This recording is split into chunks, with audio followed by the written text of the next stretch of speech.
Mateo, ang henyo. Credit to the author. M1781-90. Ang mga pangalan po na nandito ay galing sa mga name generator. Kung meron man pagkakatulad sa mga pangalan ng tao o lugar at pangyayari, ito ay tunay na hindi sinasadya. Sa isang malawak na daan, si Mateo ay kasalukuyang dahan-daang naglalakad. Sa mga lansangan, maraming martial artist ang grupo-grupo o naglalakad ng mag-isa. Hindi mahina ang mga aura ng mga taong ito, sa totoo lang ay pawang mga powerhouse sila ng Divine Lord Realm. Alam ni Mateo na pupunta sila sa Shadow Moon Sect para makibahagi sa pagtatasa ng sect. Ganoon din siya. Nalaman ni Mateo mula sa dagat ng kamalayan ni Morris na sa mga sekta na nasa antas ng tunay na Diyos, tanging ang sekta ng Shadow Moon lamang ang kasalukuyang kumukuha ng mga bagong disipulo. Mayroon pang humigit kumulang 200 taon bago ang susunod na Bamboo Grove Martial Conclave. Kailangang makaabot ni Mateo sa Celestial Deity Realm sa lalong madaling panahon sa loob ng 200 taon na ito. Ang mga lalahok sa Bamboo Grove Martial Conclave ay dapat nasa Celestial Deity Realm. At tila malayo pa lalakbayin ni Mateo patungo sa Celestial Deity Realm. Sa mga nakaraang taon, si Mateo ay matagal nang nasa ilalim ng alchemy daw, at ang kanyang martial daw ay hindi gaanong umunlad. Sa loob ng 200 taon na ito, plinano ni Mateo na mag-cultivate gamit ang lahat ng kanyang lakas, at sikaping makarating sa Celestial Deity Realm sa lalong madaling panahon. Hoy, nakababatang kapatid, saang sekta ka galing? Parang bagong mukha ka rito. Marahil ay nakaramdam ng pagkabagot ang isang matipunong lalaki kaya lumapit siya sa tabi ni Mateo at naglakad sa tabi nito. Ngumiti si Mateo at sinabing, galing ako sa isang maliit na sekta na nasa antas ng Divine Lord. Wala itong gaanong reputasyon. Ngumiti ang matipunong lalaki at sinabing, ganito pala. Hindi nakakapagtaka na mahina ang lakas mo. Dahil sa lakas mo, malamang napakahirap pumasa sa entrance exam ng Shadow Moon Sect. Lihim na napangiti si Mateo sa kanyang puso. Napakaprangka ng personalidad ng lalaking ito. Pero nahahalata rin niya na prangka ang ugali ng lalaking ito. Kung ano man ang meron siya, sasabihin niya, nang hindi man lang dumadaan sa isip niya. Ngumiti lang si Mateo at sinabing, nandito lang ako para subukan. Tutal, wala nang anumang bagay na maaari kong patuloy na matutunan ang orihinal kong sekta. Sabi ng matipunong lalaki, makatwiran naman, para makapag-cultivate ka hanggang sa kasalukuyan mong kaharian sa isang maliit na sekta sa antas ng Divine Lord, hindi pa talaga madali. Gayunpaman, ang mga henyo na may kakayahang makapasok sa Shadow Moon Sect ay pawang 1 sa 1,000,000. Kung gusto mong makapasa sa entrance exam, malamang na kailangan mo pang abutin ng ilang daang taon. Tumango si Mateo at sinabing, man, kung hindi ito gumana, gagawa ako ng iba't ibang gawain sa Shadow Moon Sect. Kapag sapat na ang lakas ko, sasali ulit ako sa entrance exam. Malawak ang teritoryo ng Bamboo Grove Void Realm, at napakaraming sekta. Ang 12 ng mga sekta na ito na higit sa antas ng tunay na Diyos ay mga Leviathan. Ngunit marami pa ring sekta sa antas ng Celestial Deity at sekta sa antas ng Divine Lord. Matapos magkaroon ng ilang tagumpay ang mga henyo ng mga sektang ito, maraming tao ang pipiliing pumasok sa mas mataas na antas ng mga sekta. Una, wala nang gaanong espasyo para sa pag-unlad ang sarili nilang sekta. Ang pananatili ay mag-aaksaya lamang ng oras. Pangalawa, pagkatapos makapasok ang mga disipulong ito sa mga sekta na nasa antas ng tunay na Diyos, kapag may natutunan na sila, mas maaalagaan nila ang sarili nilang sekta. Kaya naman, ang mga lalahok sa pagsusulit ng Shadow Moon Sect ay karamihan ay mga disipulong nasa antas ng True God. Siyempre, mayroon ding ilang mga disipulo ng maliliit na sekta na halos hindi kilala at malamang na hindi rin makapasa sa pagtatasa. Ang mga salita ng matipunong lalaki ay may batayan. Hindi lang niya alam na ang lakas ng pakikipaglaban ni Mateo ay malayong maihahambing sa mga martial artist na may parehong ranggo. Ngumiti ang matipunong lalaki at sinabing, haha, galing ako sa Thundercloud Sect. Ako si Rolly. Sa hinaharap kung may manggahas na apihin ka, sabihin mo sa akin ang kanilang mga pangalan. Ngumiti si Mateo at sinabing, maraming salamat, kapatid na Han. Ako si Mateo. Kasalukuyang nag-uusap ang 2 tao nang biglang may sumabog na pangungutya mula sa gilid. Hahaha, Rolly, hindi ka rin ba naiihi at tumitingin sa refleksyon mo, ang mga katulad mo lang ang naglalakas loob na mag-alaga ng tao.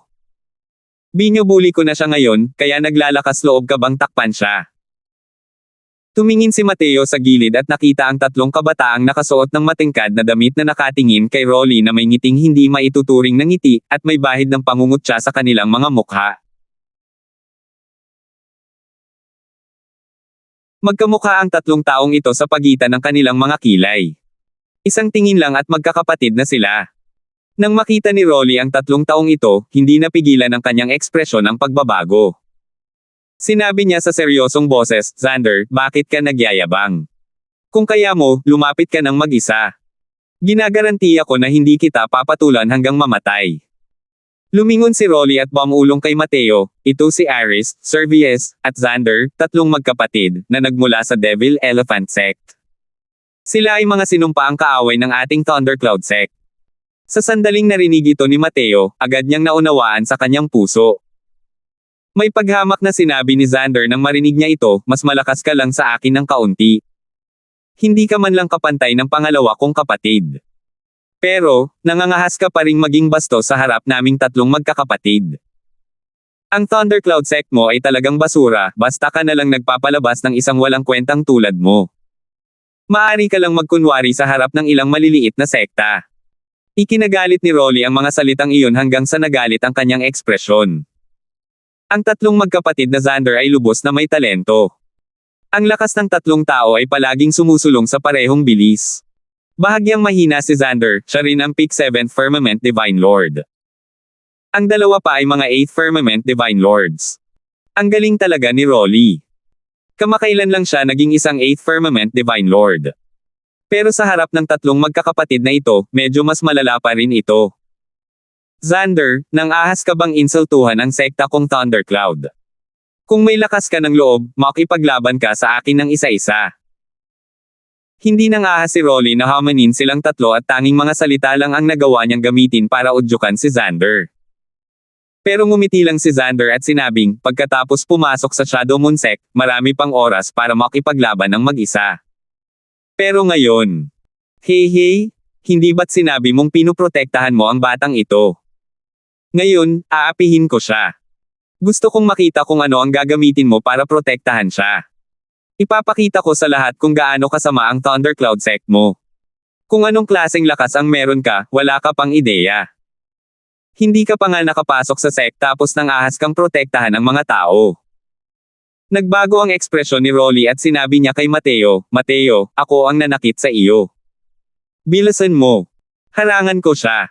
Ngunit tumawa si Servius Hale at sinabing, "Hindi pa ba huli ang lahat para umalis ngayon? Ako ang kalaban mo." Gumalaw ang figure ni Servius Hale, direktang nakaharap kay Rolly.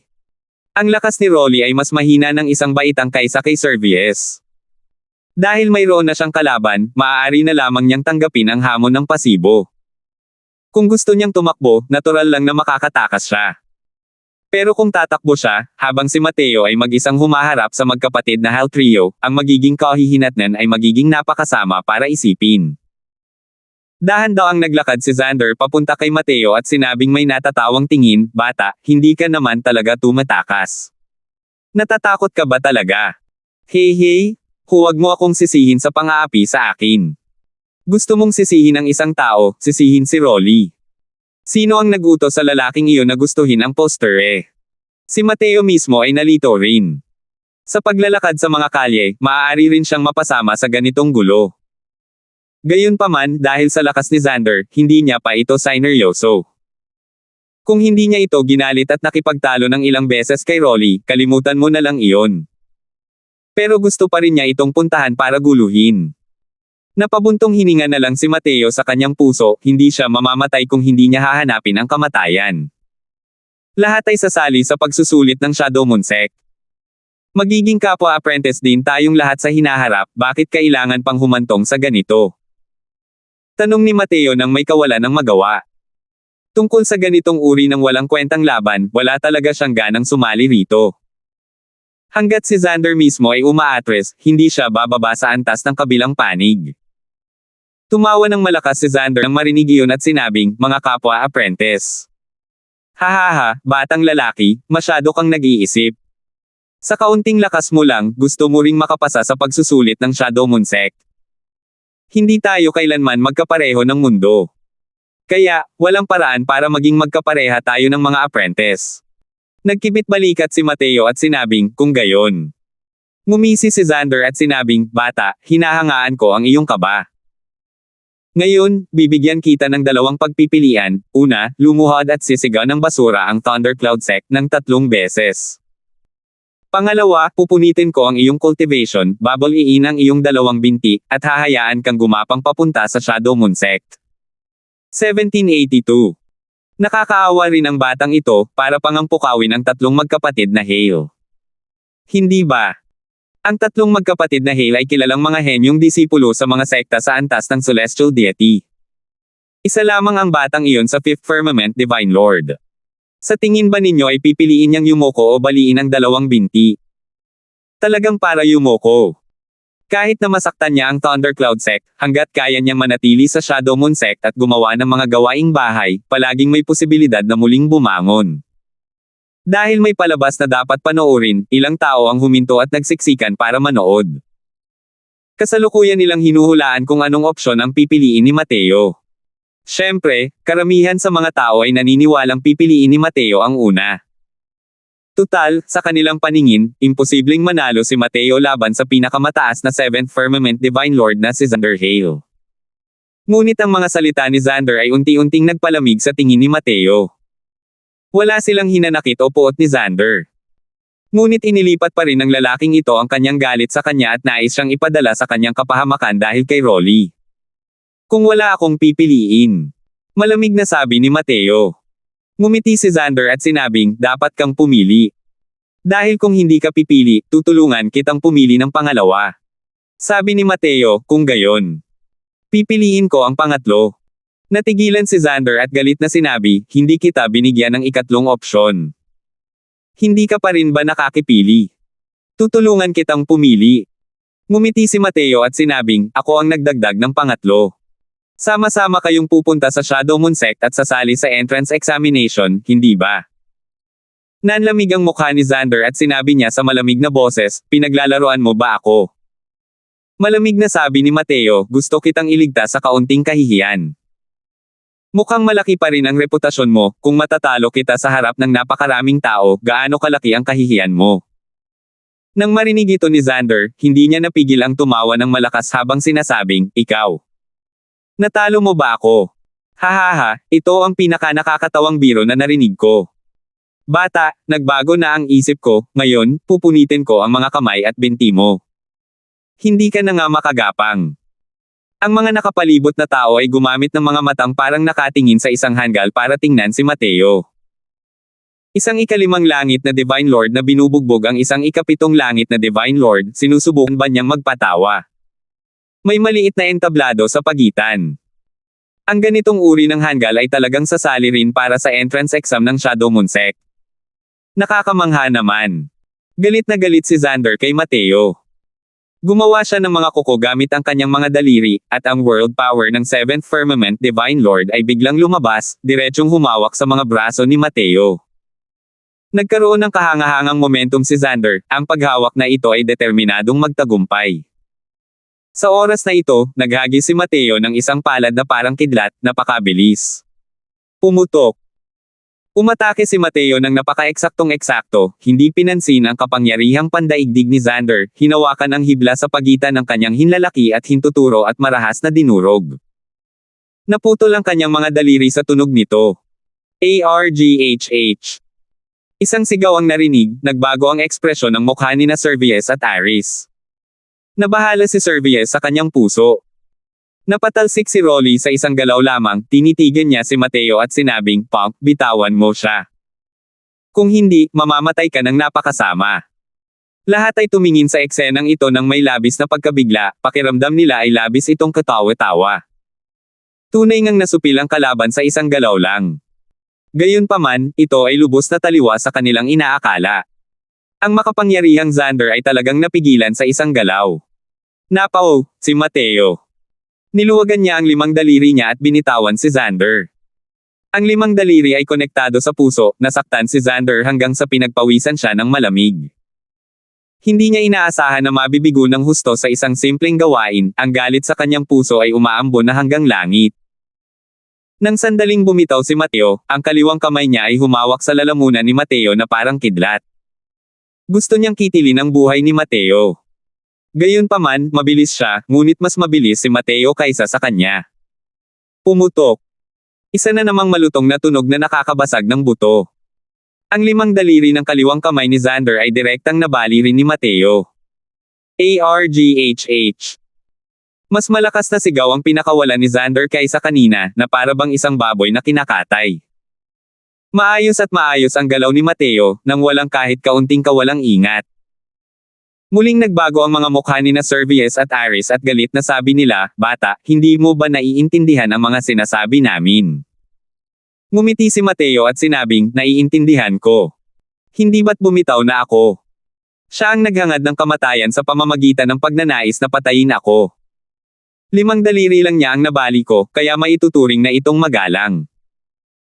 Sumimangot si Aris at sinabi sa malamig na boses, "Bata, napakatapang mo, para baliin ang 10 daliri ng pangatlo kong kapatid.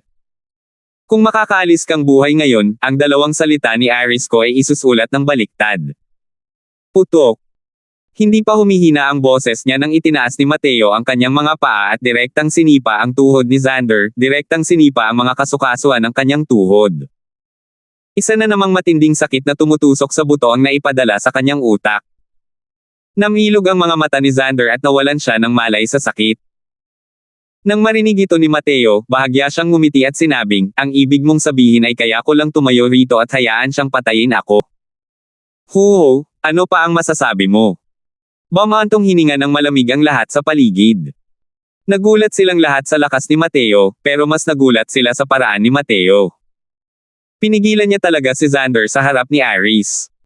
Sa kanilang pananaw, masyadong minamaliit ni Xander ang kalaban ngayon lang, kaya naman mapipigilan siya ni Mateo. Ngunit ang lakas ni Aris ay nasa 8th Firmament Divine Lord Realm.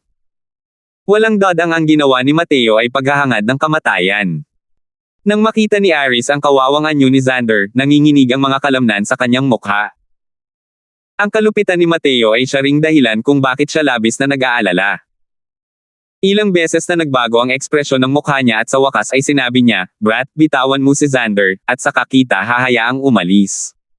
Sa tabi, matagal na natigilan si Rolly sa panunood. Akala niya ay siguradong mamamatay na si Mateo sa pagkakataong ito. Hindi niya inaasahan na ganito pala kabangge si Mateo. Hindi lang siya namatay, ibinalik pa niya rito ang mga sinabi ni Xander, na direktang nagpahina sa kanya. Nang marinig ang mga salita ni Aris, nagbago ang ekspresyon ni Rolly at sinabi niya, "Mateo, huwag kang maniwala sa kanya." Pero ngumiti si Mateo nang walang pakialam at sinabing, "Lahat ay magiging kapwa-apprentice sa hinaharap. Magkikita tayo ng madalas, hindi maganda ang labis na pagtatalo." Pagkatapos magsalita, agad siyang kumilos at itinapon si Xander. Gumalaw ang figure ni Servies, mabilis na humahabol. Pero kasabay nito, gumalaw si Aris. Ang aura niya ay mahigit 10 beses na mas malakas kaysa kay Xander. Hinarang ni Rolly ang harapan ni Mateo nang walang pag-iisip. Putok. Mariing nagpalitan ng suntok ang 2 tao. Umatras si Rolly ng ilang dosenang sunod-sunod na hakbang bago halos hindi makatayo ng matatag. Habang si Aris ay hindi gumalaw kahit 1 pulgada. Sinugod si Rolly, hindi tumigil si Aris, at tumakbo palapit kay Mateo. Bigla, isang binata na nakaputi ang dahan-daang lumabas at sinabi kay Aris, "Sige, Aris, harapin mo ako, hayaan mo na lang ang bagay na ito ng ganito." Nang makita ni Aris ang taong ito, hindi napigil ang magbago ang ekspresyon ng kanyang mukha, at sinabi niya sa seryosong boses, "Fanyang, wala kang pakialam dito. Binugbog ng baliw na ito ang pangatlo kong kapatid ng ganito. Gusto mo bang lunukin ko ang insulto at tiisin ang sarili ko ng tahimik?" Malamig na sabi ni Fanyang, "Alam mo rin ang relasyon namin ni Rolly. Kung hindi mo pa rin alam kung ano ang makakabuti para sa iyo, ang magagawa ko lang ay ang kumilos." Medyo nagulat na tiningnan ni Mateo si Mateo. Sa simula ay gusto niyang turuan ng leksyon si Aris. Hindi niya inaasahan na may naghagis ng susi sa paggawa nito. Ngunit ang aura sa katawan ng Fanyang na ito ay napakalakas. Malapit na siyang maging isang Ninth Firmament Divine Lord.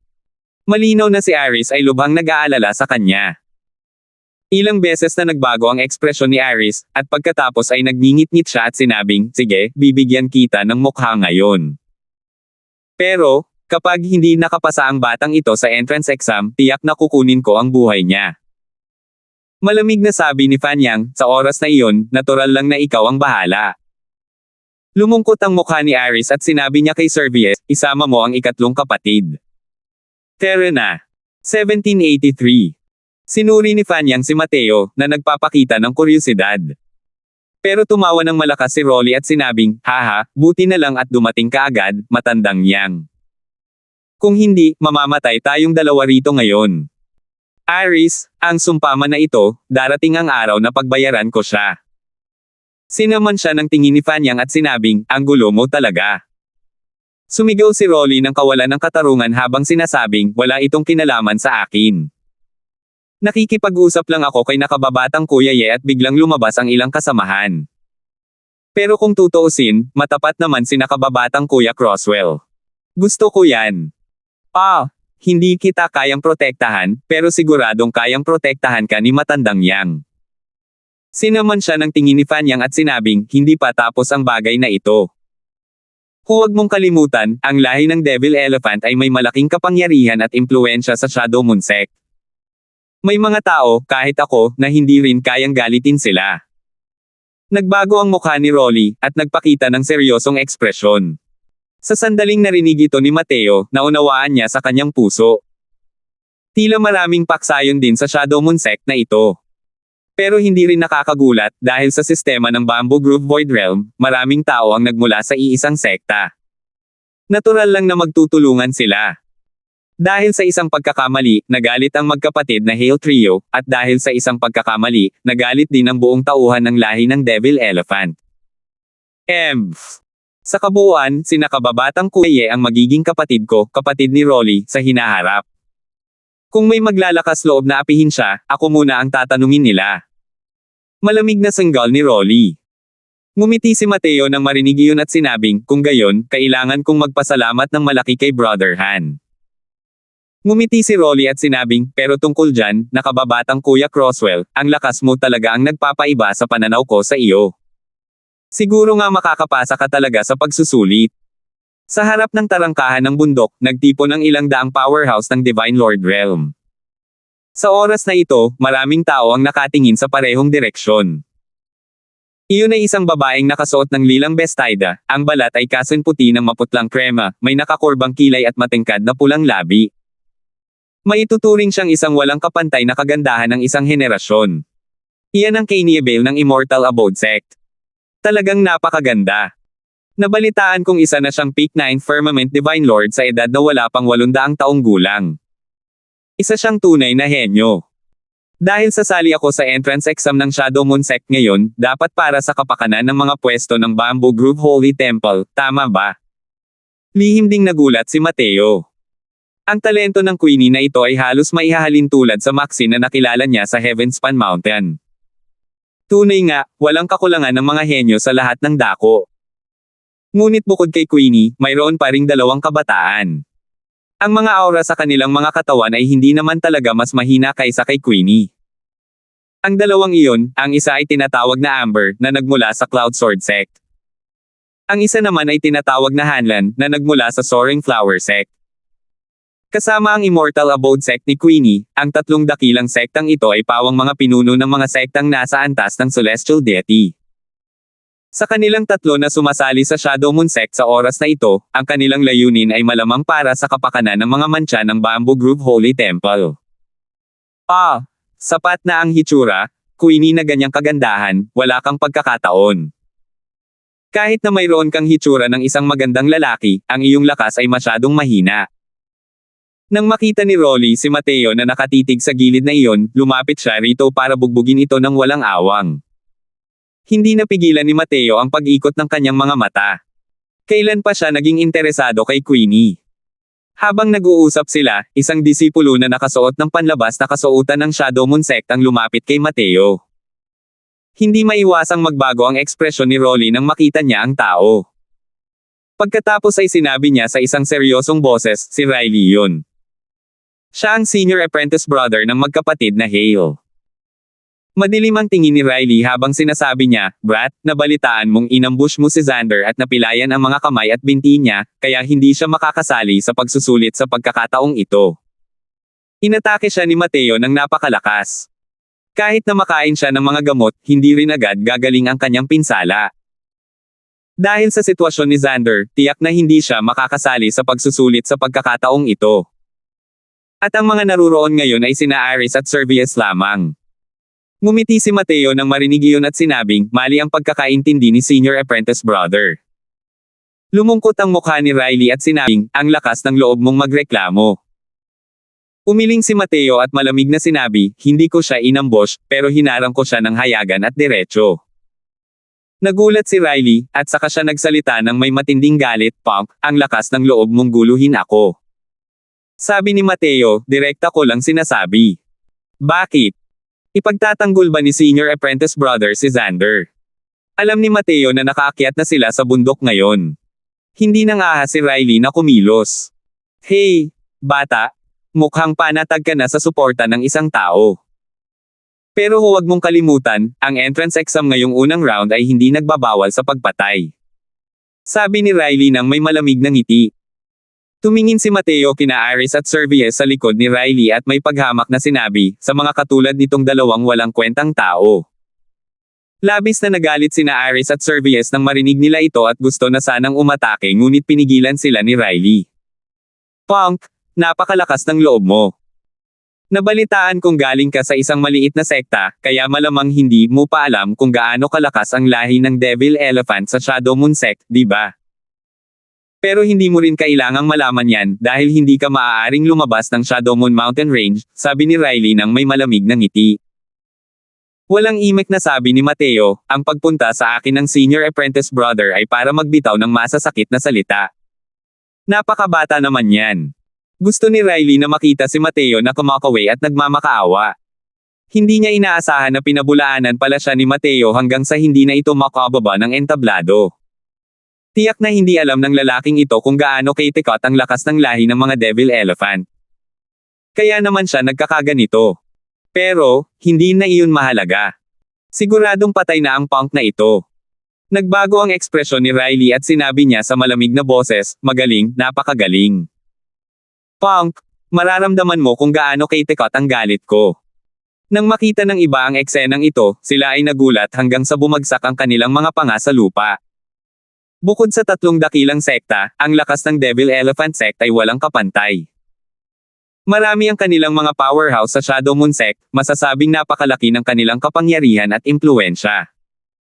Pero ngayon, si Mateo, isang maliit na nilalang ng Fifth Firmament Divine Lord, ay talagang nang-ahas na pukawin ang lahi ng Devil Elephant.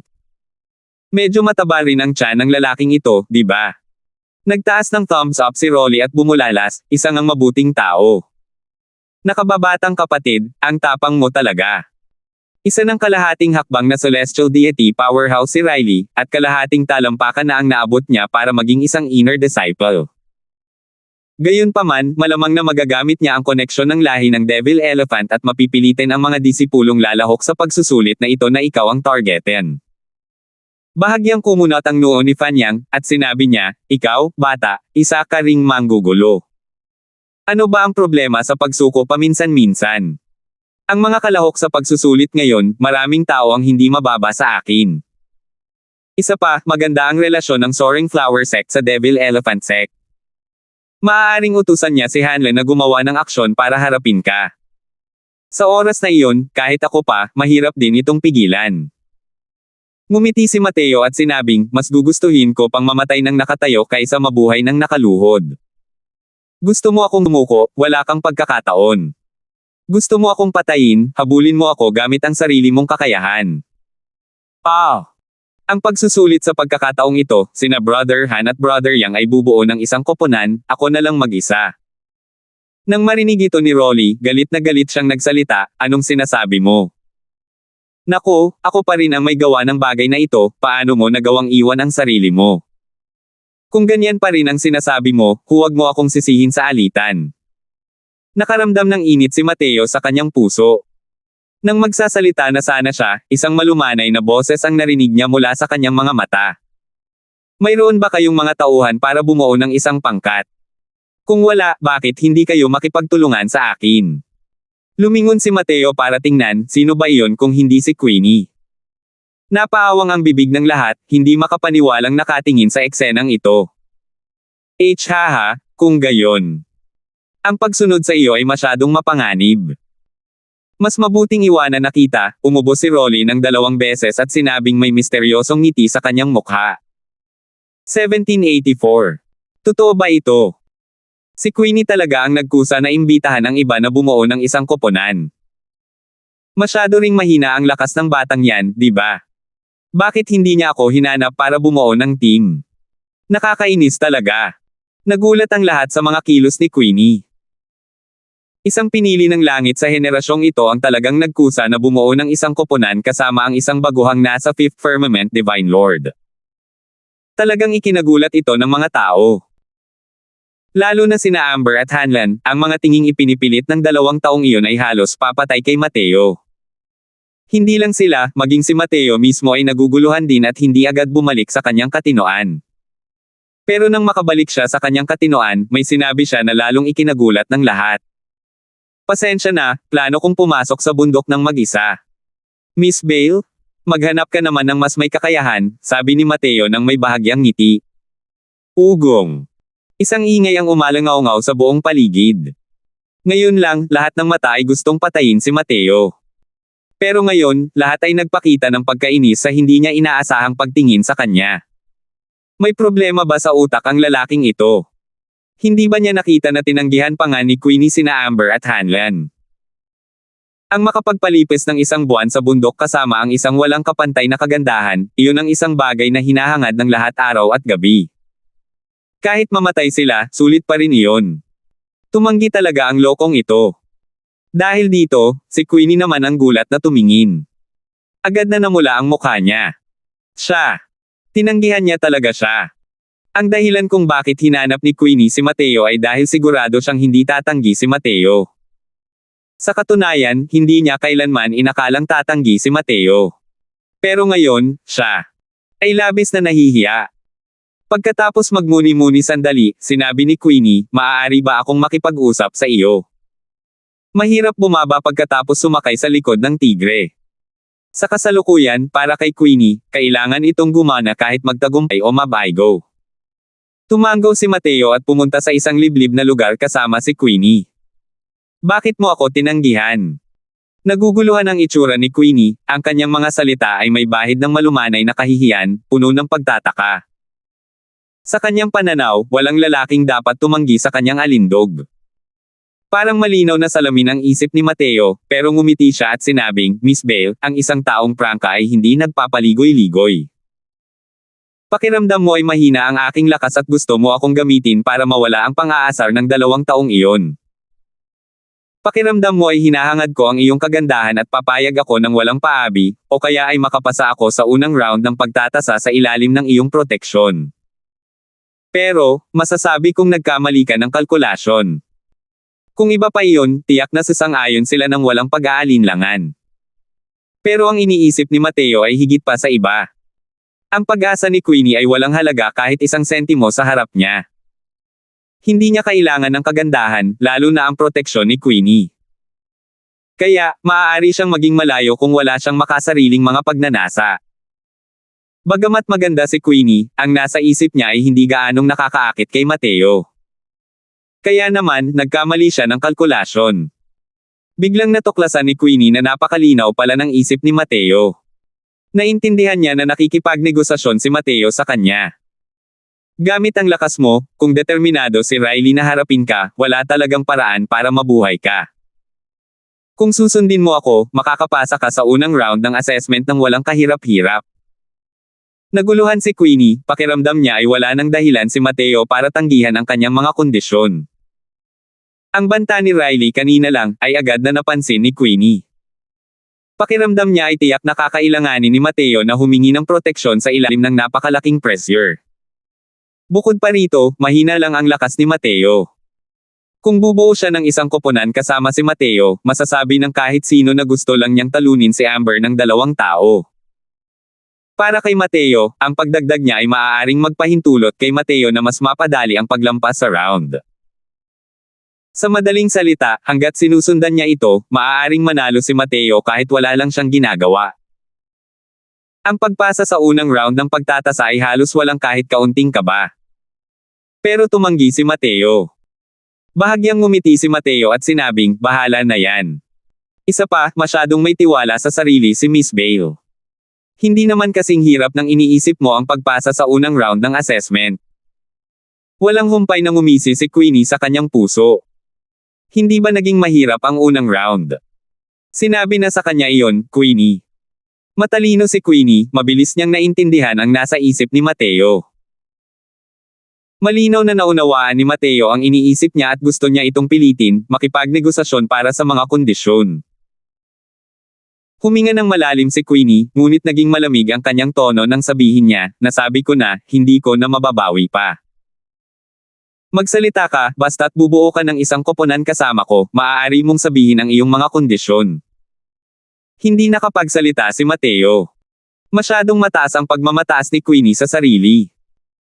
Ayaw niya talagang makipagtulungan sa kanya, pero naisip ni Queenie na gusto siyang pilitin ni Mateo gamit ito. Habang iniisip ang hanggang dito, bumantong hininga si Mateo at sinabing, wala akong anumang kondisyon. Kung ipipilit ni Miss Bale na bumuo ng isang koponan kasama ko, bakit hindi mo ako patugtugin ng isang himig sa sitara at alisin ang kalungkutan sa kabundukan? Para kay Mateo, may karagdagan man o wala si Queenie, wala itong pakialam. Pero ang ganda ay tumigil na sa pag-arte, kaya hindi na talaga siya makatanggi.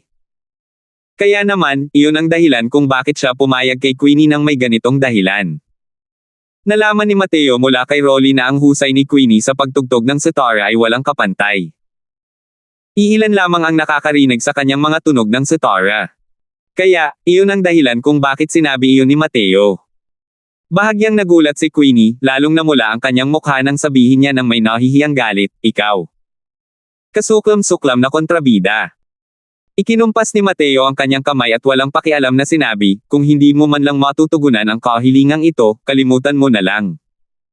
Walang magawa si Queenie at galit na sinabi, sige. Isipin mo na lang na sumuko ako sa mga kamay mo. Ang pangyayaring ito ngayon, maaalala ito ng Bale na ito. Medyo naguguluhan si Mateo sa kanyang puso, tumutugtog lang ng kanta gamit ang sitara, may kailangan ba? Nang bumalik ang dalawang tao, ang mga mata ng lahat ay nakatuon kay Mateo.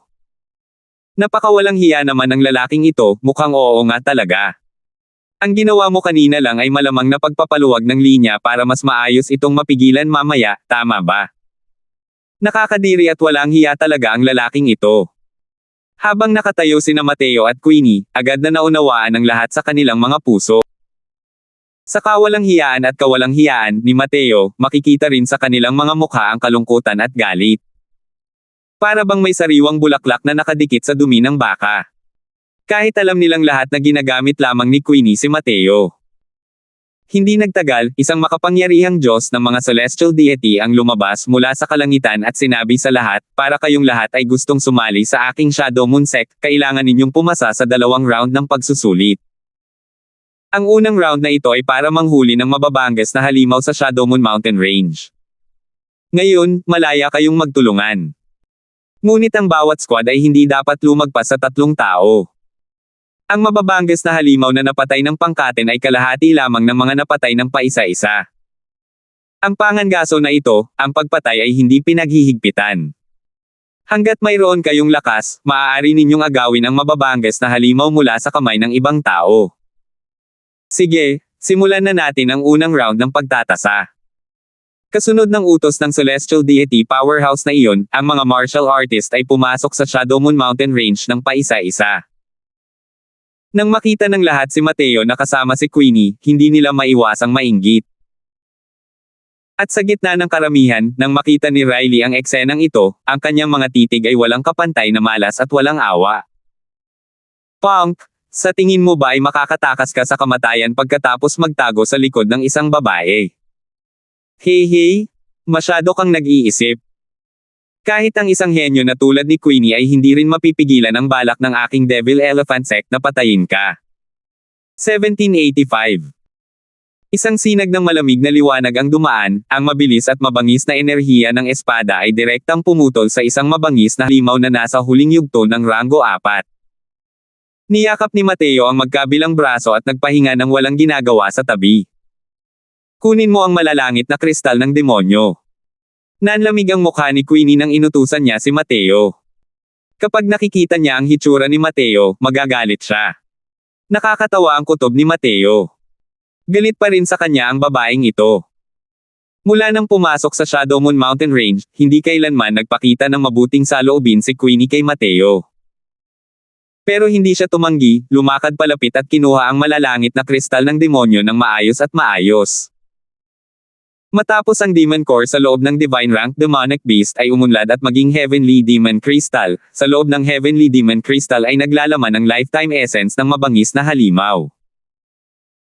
Sa kanilang paglalakbay, nakapatay na sila ng 3 mababanges na halimaw na nasa huling yugto ng ranggo 4. Tila determinado na ipakita ang kanyang makapangyarihang lakas, halos pumatay si Queenie gamit ang isang espada nang makasalubong niya ang mababanges na halimaw. Gusto niyang makita ang gulat mula sa mga mata ni Mateo, ngunit nabigo siya. Walang kapantay ang katahimikan ng pagganap ni Mateo. Ngunit ang ganitong uri ng kahinahunan ay naging ang pag-upo lamang at pag-ani ng bunga ng pinaghirapan ng iba sa kanyang paningin, na ibinabahagi ang kanyang mga tagumpay ng walang pag-aalinlangan. Labis na ikinalungkot ni Queenie ito. Tingnan mo ang pagyayabang mo.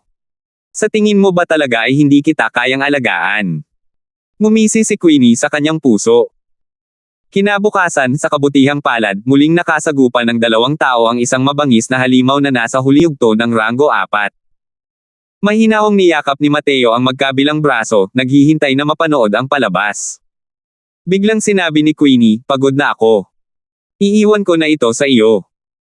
Ito ay isa lamang bagong asensado na mabangis na halimaw sa huling yugto ng ranggo 4, katumbas ng isang martial artist sa 7th Firmament Divine Lord. Para gustuhin itong patayin ni Queenie, natural lang na napakadali lang nito. Pero ngayon, sinasadya niyang turuan ng leksyon si Mateo. Ngumiti si Mateo at sinabing, "Kung pagod ka, magpahinga ka muna, babalik ako agad." Labis na hinahamak ni Queenie ang kanyang puso at sinabing may malamig na ngiti, "Magpanggap ka.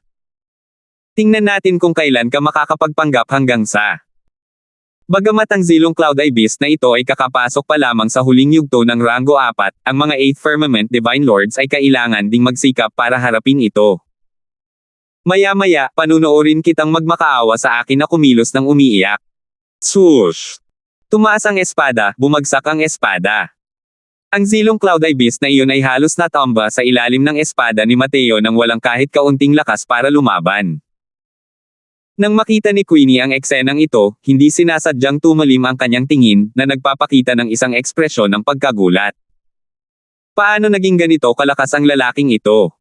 Kung si Queenie mismo, natural lang na magagawa niya ito sa ganitong punto. Pero si Mateo ay isa lamang 5th Firmament Divine Lord. Ang lalaking ito ay may lakas pala para tumalon sa mga realm at lumaban. Kinuha ni Mateo ang malalangit na kristal ng demonyo, lumapit kay Queenie, at sinabi ng may bahagyang ngiti, "Binibining Bale, sapat na ba ang pahinga mo?" Medyo pangit ang ekspresyon ni Queenie at sinabi niya sa malamig na boses, "Nakakita ka na ba ng isang taong nakapahinga ng ganito kabilis?" Hindi. Ngumiti si Mateo at sinabing, "Ganito na lang ha, kung gayon ay magpahinga muna tayo ng kaunti." Gaya ng sinabi niya, umupo si Mateo hindi kalayuan kay Queenie at sinuri ito ng may interes. Bahagyang kumunot ang noo ni Queenie at sinabi niya ng may pagkadismaya, "Saan ka nakatingin? Tumitingin ka pa at tutusukin ko ang mga mata mo."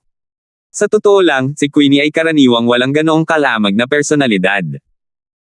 Sa kabaligtaran, naiiba siya sa mga magaganda at mala iceberg na iyon, medyo mainit ang kanyang ugali. Sa kanyang init, naglalabas ito ng pagmamalaki at naglalayo sa mga tao ng libu-libong milya, kaya hindi sila makatingin ng direkta sa kanya. Pero ngayon, nang harapin niya si Mateo, hindi niya magawang maging kalmado, at hindi rin niya maipakita ang ganoong klase ng pagmamalaki. Sa banta ni Queenie, hindi ito pinansin ni Mateo, bagkus ay ngumiti at sinabing, "Miss Bale, pwede ba akong magtanong? Ang daming examinees pero bakit ninyo ako pinili? Sumanghel si Queenie ng malamig at sinabing, pakiramdam ko ay mayroon kang malaking lakas ng loob, kaya kita pinili. Hindi ko inaasahan na isa kang kasuklam-suklam na kontrabida na nagsasamantala sa mapanganib na kalagayan ng iba. Agad na naintindihan ni Mateo nang marinig niya iyon. Mukhang noong pinagbantaan siya ni Riley, nagkataon lang na nakita ito ni Queenie, kaya naman naaga nito ang atensyon niya. Pagsasamantala sa mapanganib na kalagayan ng iba, di ba? Nahanap ako ni Miss Bale, hindi ba para gamitin ako para mawala ang pang-aasar ng mga taong iyon? Inilagay mo ako sa apoy para mag-ihaw at sabay na pumukaw sa ganoong uri ng makapangyarihang kalaban. Sa tingin mo ba ako ang nagsamantala sa mapanganib na kalagayan ng isang tao, o ikaw ang may itinatagong motibo? O dahil sa iyong kagandahan, hindi kita tatanggihan? Sabi ni Mateo nang may ngiti na hindi naman talaga isang ngiti. Nagbago ang ekspresyon ni Queenie, hindi niya inaasahan na nakita ito ng lubusan ni Mateo. Oo, kung ang iba pa nga, kahit na malinaw nilang alam na sila ay pinagsasamantalahan, papayag din sila ng maluwag sa kalooban. Pero ayaw ni Mateo, kaya nga nagkaroon ng eksena ng pagtanggi. Kapag nandito ako, natural lang na wala silang gagawin sayo. Pagtatanggol ni Queenie sa sarili gamit ang kanyang pagpapanggap. Ngumiti si Mateo at sinabing, ganito kalaki ang mga salitang kaya ni Miss Bale gamitin para lokohin ang isang 3 taong gulang na bata. Makapangyarihan ang 3 pangunahing sekta ninyo, para sa kanilang dalawa na gustong pumatay sa akin, hindi nila kailangang gumawa ng kahit ano. Bukod pa rito, sa abot tanaw ni Miss Bale, may pakialam ka ba sa buhay at kamatayan ng isang walang kwentang karakter na tulad ko? Medyo nagulat na tumingin si Queenie kay Mateo. Bigla niyang natuklasan na tila ibang-iba ang lalaking ito sa iba.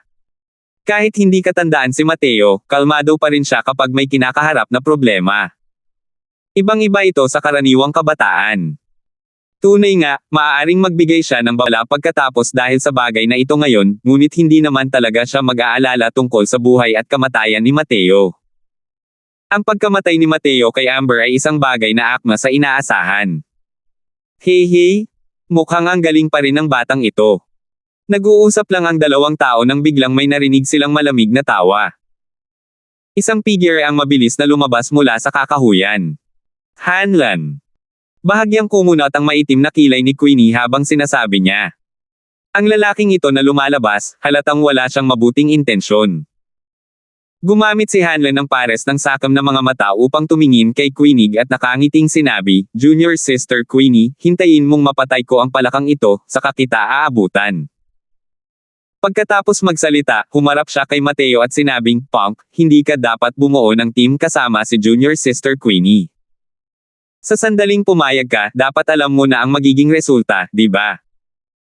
Nang marinig ito ni Mateo, sandaling natigilan siya at sinabing, tinanggihan ko siya, siya ang nagpumilit na makipagtulungan sa akin. Malamig na ngumiti si Hanlan at sinabing, isa rin iyan sa mga dahilan kung bakit ka dapat mamatay. Paanyaya ni Junior Sister Bale, dapat ay madama mo ang labis na papuri at karangalan. Ngunit ikaw ang dahilan kung bakit hindi niya nagawang bumaba sa entablado sa harap ng napakaraming tao. Karapat-dapat kang mamatay ng 10,000 beses. Nang marinig ito ni Mateo, sandaling natuwa siya at sinabing, ang ibig mong sabihin ay kahit anong mangyari, kailangan kong mamatay. Bahagyang ngumiti si Hanlan habang tumatango at sinabing, oo. Sa sandaling iyon nang hanapin ka ni Junior Sister Bale, nakatakda kang mamatay. Gusto mong sisihin ang iyong kapalaran sa hindi pagiging mabuti. Mataas at makapangyarihang anyo si Hanlan, binibigkas ang sentensya ng kamatayan kay Mateo. Walang humpay na ngumisi si Mateo sa kanyang puso. Sa paningin ng mga tinatawag na henyo, walang kwenta ang buhay. Hanggat handa sila, maaari nilang tukuyin ang buhay at kamatayan ng ibang tao ayon sa gusto nila. Sa totoo lang, nakikita niya na mahina ang lakas ni Mateo at madali lang siyang apihin. Kung nandito si Amber, talagang hindi niya ito sasabihin. Tumingin si Mateo kay Queenie at malamig na sinabi, plano mo bang tingnan ito ng nakahalukip-kip? Nagpalitan ng berde at pula ang ekspresyon ni Queenie. Ngunit sa pag-iisip ng galit na ekspresyon ni Mateo, nakaramdam siya ng inis sa kanyang puso. Magmakaawa ka. Basta't ibubuka mo ang bibig mo, kikilos ako. Biglang sabi ni Queenie. 1786. Dahil sa mga salita ni Queenie, natigilan si Hanlan. Bakit parang pagninilay-nilay sa pagitan ng mga magkasintahan ang mga salitang ito? Nakaramdam ng selos si Hanlan at ang kanyang balak na pumatay kay Mateo ay agad na lumakas ng ilang antas. Nagulat si Mateo at humarap kay Hanlan at sinabing, magsimula ka na. Imposibleng pilitin siyang magmakaawa kay Queenie. Dapat may gulugad ang isang lalaki. Nagulat si Queenie at naiinis na sinabi, ikaw yang lalaking yan, gusto mo pang magmukhang tanga para lang mapagtakpan ang sitwasyon mo. Hindi kayang isipin ang lakas ni Hanlan. Pakiramdam niya ay sa wakas ay mababawasan na niya si Mateo. Hindi niya inaasahan na mas gugustuhin pa ni Mateo na mamatay kaysa magmakaawa sa kanya. Dahil dito ay nawalan siya ng bait. Pero walang pag-aalinlangang sinabi ni Mateo, ganoon ba? Siguro hindi siya kasing lakas ng inaakala. Ang 2 taong ito, na sunod-sunod na sumasagot, ay naramdaman ni Hanlan na siya ay labis na kalabisan.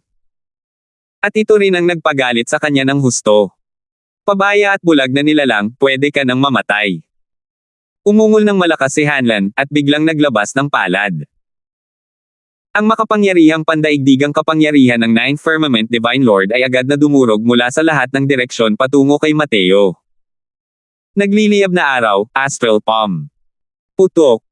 Ang lugar kung saan nakatayo si Mateo ay agad na napatag sa lupa. Nagpakita si Hanlan ng isang tingin ng paghamak at sinabing, hindi ko kayang tiisin ang kahit isang suntok.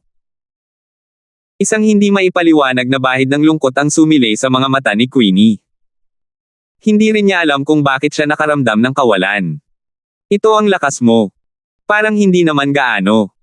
Dahan-daang lumabas ang figure ni Mateo mula sa kawalan at talagang hindi siya nasaktan.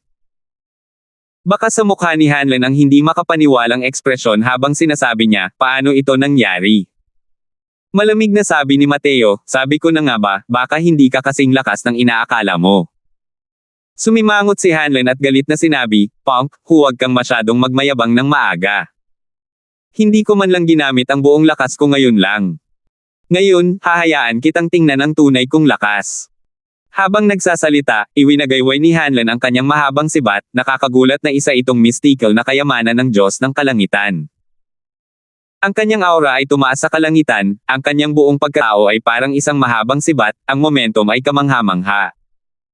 Nanliit ang mga mata ni Mateo, nagpapakita ng medyo gulat na tingin. Tunay ngang kakilakilabot ang lakas ng Hanlan na ito. Sa sandaling lumabas ang dominanteng momentum ng sibat na ito, naramdaman ni Mateo ang pressure na nagmumula sa kanya. Sa kasalukuyan niyang lakas, hindi pa rin siya ang katapat ni Hanlan. Pero hindi nag-alala si Mateo. Ang masamang espiritong iyon na nalupig ni Dustless ay hindi man lang natakot sa mga makapangyarihang Diyos ng First Firmament Celestial Deity, lalo na sa isang maliit na Hanlan. Pakakawala na sana niya ang masamang espiritu ngunit nakita niya si Queenie na mayanhing gumagalaw. Malambot na ulap, banal na sibat sa langit. Sa oras na ito, biglang tumulak ang napakalakas na sibat ni Hanlan. Espada na walang bakas ng alon ng hamog.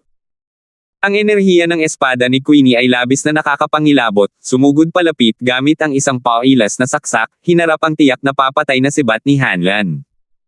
Putok. 2 makapangyarihang walang kapantay na henyo ang nagpalitan ng suntok sa sandaling ito. Ang matinding mga alon ng banal na asensya ay winasak ang lahat ng nasa gitna. Sina Hanlan at Queenie ay parehong umatras ng mahigit 10 hakbang bago halos hindi makatayo ng matatag.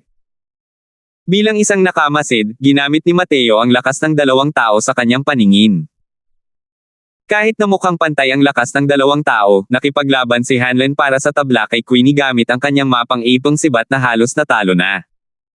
Hindi lubos na inakala ni Hanlan na biglang susugod palabas si Queenie. Sa oras na ito, namumula ang kanyang ekspresyon habang sinasabi niya, Junior Sister Queenie, inatake mo ba talaga ako para sa walang kwentang bagay na ito? Malamig na sabi ni Queenie, umalis ka na. Kasama ko siya, kaya hindi kita hahayaang patayin siya. Nagbago ang mukha ni Hanlan nang marinig iyon at sinabing, hindi ka naman talaga magkakainteres sa batang ito, di ba? Nanlamig ang mukha ni Queenie at sinabing, wala kang kinalaman dyan.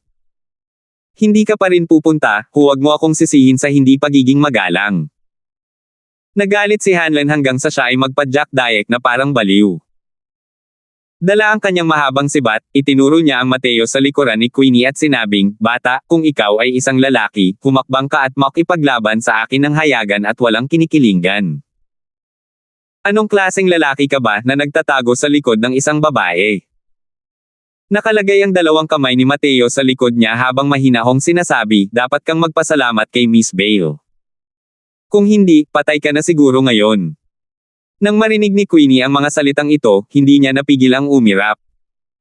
Bakit ba ang sakit ng mga salitang sinabi ng lalaking ito? "Niligtas kita ngayon, ha? Ayos lang sana kung hindi ka nagpapasalamat, gusto mo pa ring umasta." Bagamat medyo ikinagulat ni Mateo ang pag-iwas sa palad ni Hanlan ngayon lang, hindi niya inisip na may kakayahan si Mateo na harapin si Hanlan, lalo na ang pag-usapan ang pagpatay dito.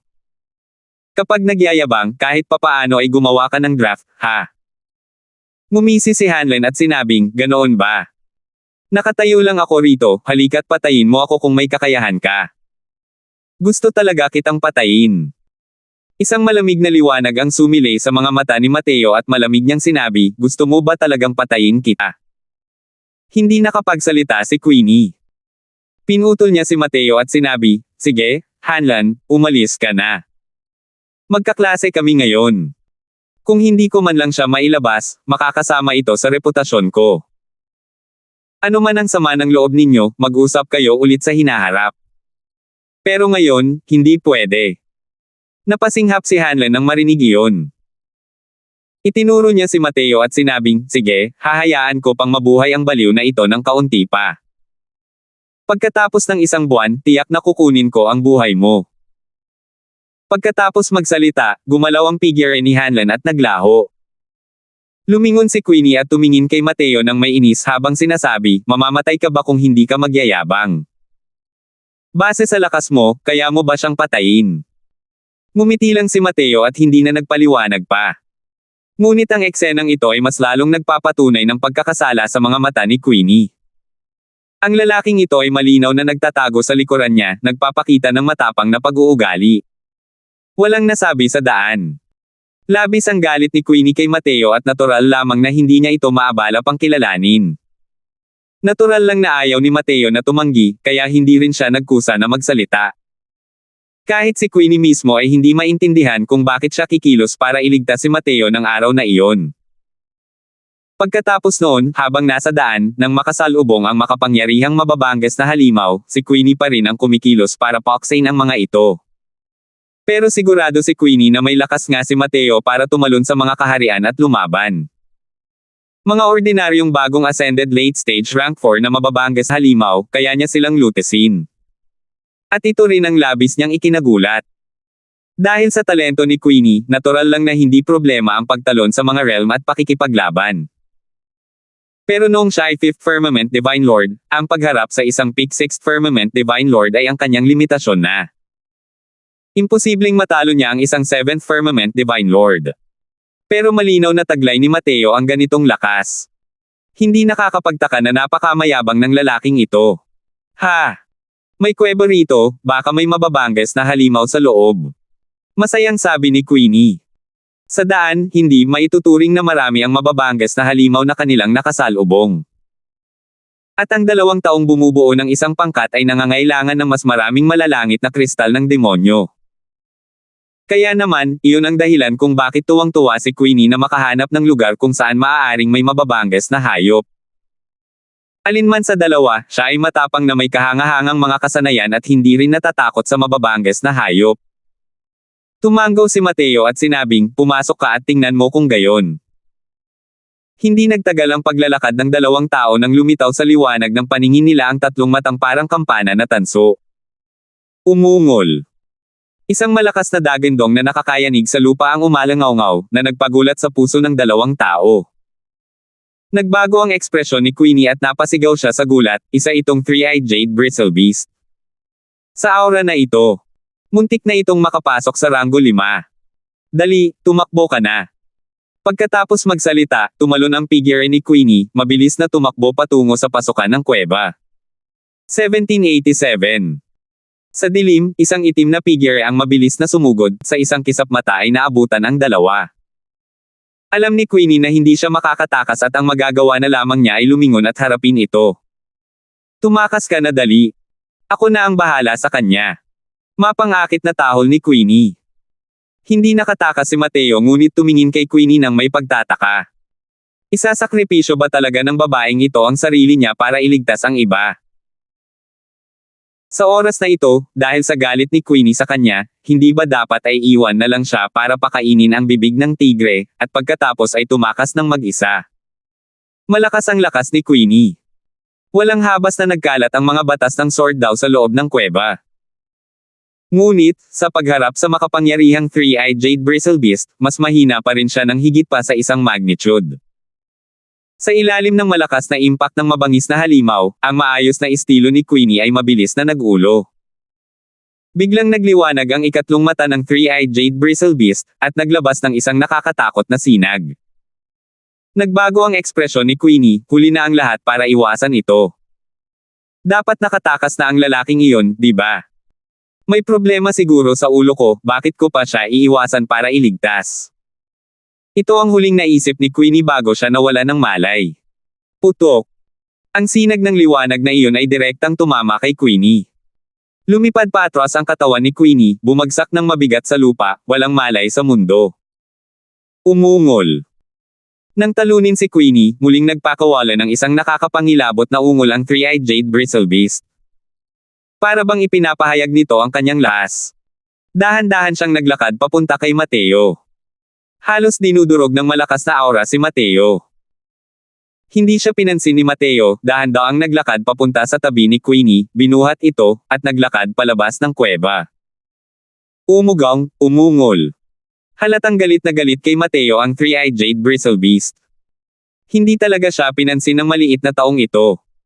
Itinaas niya ang kanyang higanting kuko at sumugod pababa kay Mateo. Sa tingin niya, kung bababa ang kuko niya, tiyak na madudurog si Mateo. Ngunit sa oras na ito, isang nakakatakot na aura ang lumabas sa katawan ni Mateo. Kahit siya ay nakaramdam ng kilabot sa aura na ito. Putok. Direktang pinalipad ang Three-Eyed Jade Bristlebeast.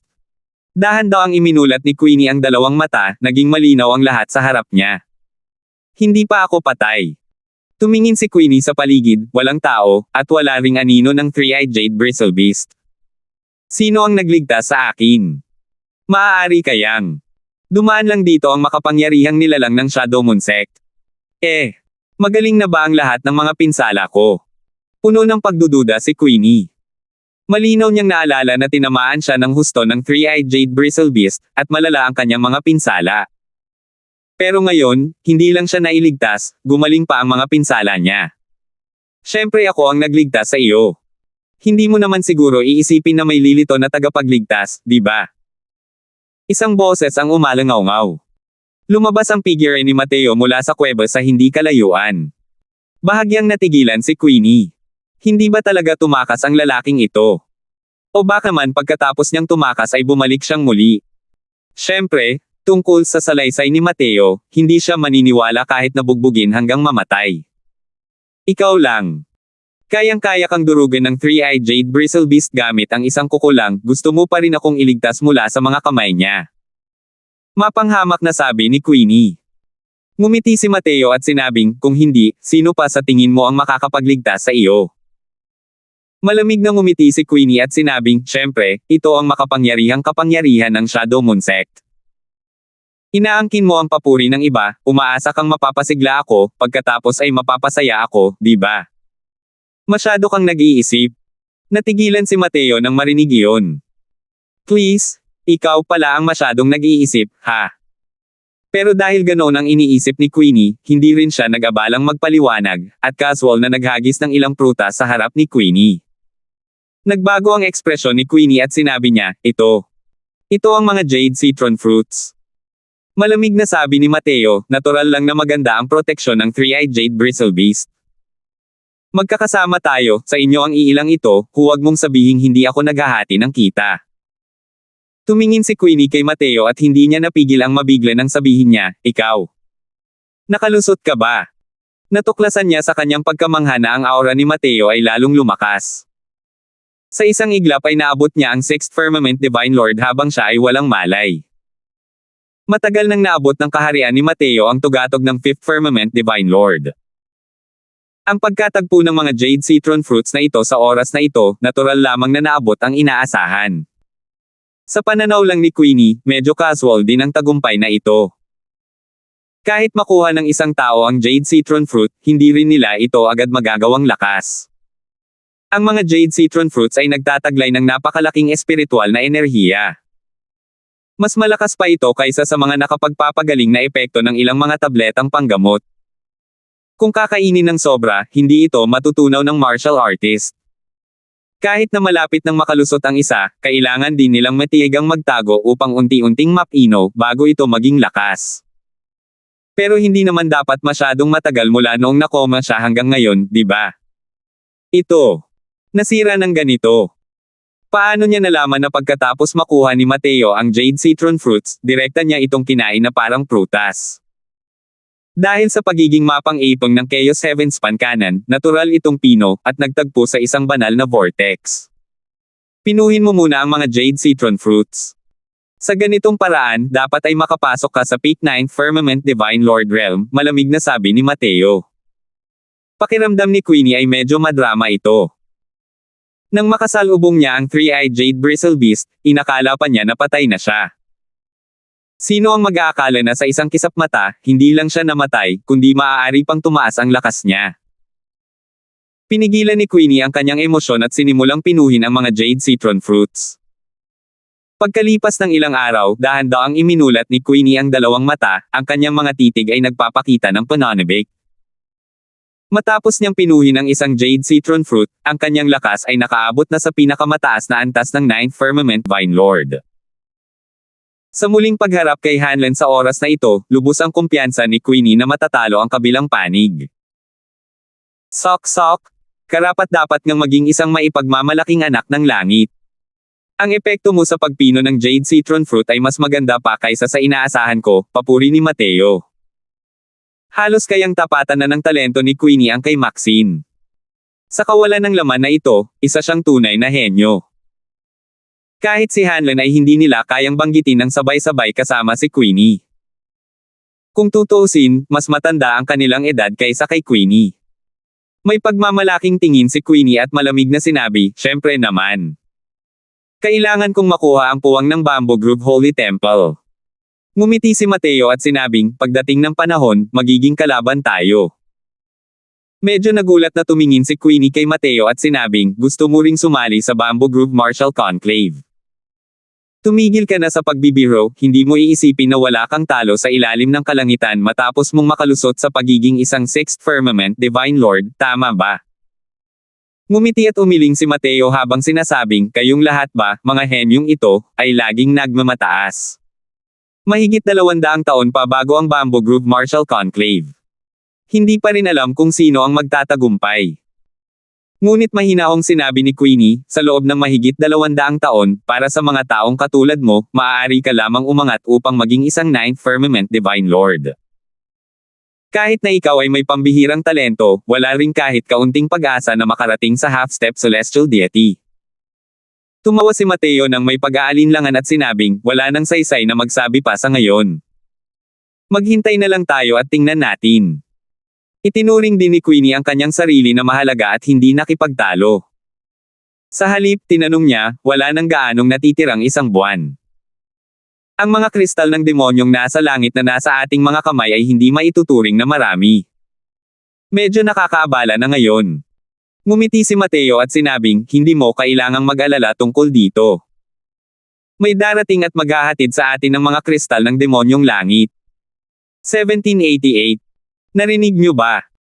Parang pinalayas na ni Senior Sister Bale ang lalaking bumuo ng team kasama si Senior Sister Bale. Siyempre narinig ko. Kaya gusto mo rin ba siyang hanapin? Nabalitaan kong ang mga taong naghanap sa kanya ay ninakaw lahat hanggang sa wala nang natira kahit pantalon. Napakabangis din ng lalaking ito. Hindi ko inaasahan na ganito kalakas ang lakas niya. Gayunpaman, hindi rin siya maaaring tumalon ng mas matagal. Nabalitaan kong hinanap siya ni na Amber at Hanlon. Sinamantala ni Queenie ang katotohanang makapangyarihan ang kanyang lakas. Lahat ng mga lugar na pinuntahan niya ay lubhang mapanganib. Kung hindi, hindi rin sana siya makakatagpo ng isang makapangyarihang nilalang tulad ng Three-Eyed Jade Bristlebeast. Sa ganoong uri ng lugar, natural lamang nakakaunti ang mga martial artist na makakasalamuhan nila. Sa sandaling naghiwalay sina Mateo at Queenie, nakaakit ito ng isang malaking grupo ng mga tao na lumapit at mabilis na pinalibutan siya. Inisip ng mga taong ito na mahina ang kanyang lakas at sadyang gusto lang nilang manamantala. Sino ang mag-aakala na sinubukan nilang magnakaw ng manok at nauwi sa pagkawala ng bigas, ninakawan naman sila ni Mateo ng mga kristal ng demonyong langit. Sa oras na ito, sa isang bukas na lugar, si Mateo ay hinarangan ng mahigit 12 mga powerhouse. Makapangyarihan ang mga aura ng mga taong ito. Sa totoo lang, pawang mga powerhouse sila ng 7th at 8th Firmament Divine Lord. Kabilang sa mga taong ito sina Aris at Servius. Mateo, titingnan ko kung saan ka tatakbo ngayon. Tila nakulong ni Servius si Mateo nang sabihin niya ang mga salitang ito ng mayabang. Sabi ni Mateo nang may ngiti na hindi naman talaga isang ngiti, kailan ko sinabing tatakbo ako. Nandito ako, naghihintay na ihatid ko kayong lahat sa pintuan. Ngumisi si Aris at sinabing, hinihintay mo ba kaming ihatid ang aming mga sarili sa pintuan? Isang palakang humihikab, ang galing naman ng mga salitang yan. Hindi mo naman sasabihing naghihintay ka rito para agawin ang aming mga kristal ng demonyo sa langit, di ba? Tumango si Mateo ng seryoso at sinabing, mukhang hindi ka naman ganoon katanga. Pagkarinig sa mga sinabi ni Mateo, ang grupo ng mga taong ito ay nagpakita ng natatawang tingin. May problema ba sa ulo ang lalaking ito? Umiling si Aris at natawa ng may pag-aalinlangan nang marinig niya iyon at sinabing, ang pagtatagumpay upang maging isang 6th Firmament Divine Lord, ito ba ang iyong inaasahan? Hindi mo talaga iisipin na sa pamamagitan ng biglaang pagkatalo sa third brother, ay matatalo mo rin ako, hindi ba? Bata, masasabi kong napaka-inosente mo. Tumawa rin ng malakas si Servius at sinabing, isa talagang hanggal na hanggal. Bakit mo iniisip na ganoon na lang kaingat si Rolly sa kuya ko? Pigsama ng kuya ko ang tubig at apoy, dalawang uri ng batas, at mahirap makahanap ng kalaban na kapareho natin ng ranggo. Bukod pa rito, napakarami nating tao, bawat isa ay may mas mataas na kaharian kaysa sa iyo. Gaano ka katanga para magsabi ng mga salitang may labis na opinyon sa iyong mga kakayahan? Napakalakas ng puwersa ng lahi ng Devil Elephant sa Shadow Moon Sect. Bukod pa rito, marami rin silang kaakibat na sekta.